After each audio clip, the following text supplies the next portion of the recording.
There's a group that is planning to spend $10 million on TV ads in which their own press release describes as a comprehensive campaign of paid advertising, earned media, research, grassroots activity, and a coalition enterprise, all adding up to the most robust operation in the history of confirmation battles. That sounds pretty political to me, and I'm wondering what you know about that.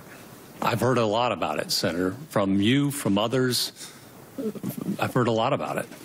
Do you know, what do you know about it? I know that there is a lot of money being spent in this by, as I understand it, both sides. Well, I wouldn't leap to that conclusion at this point. Okay. I know what I've read. I know what I've heard from friends and family and acquaintances. I know what you're saying, what you've just indicated, that there appears to be a lot of money being spent. Do you know who's spending the money?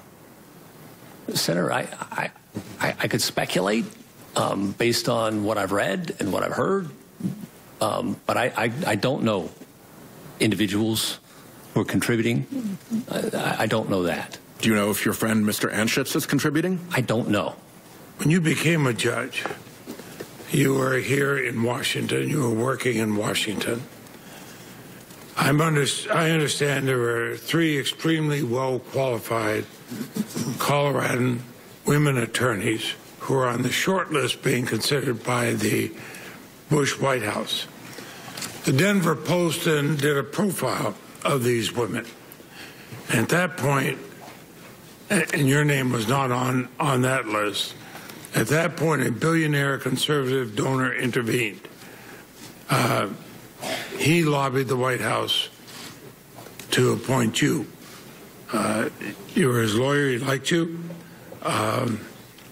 He made donations to the same far-right interest groups that were on the list that recommended you to President Trump.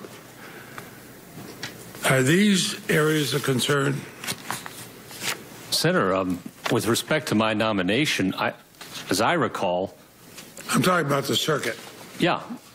As I recall, all of my clients, or an awful lot of them, came out of the woodwork to say nice, supportive things about me.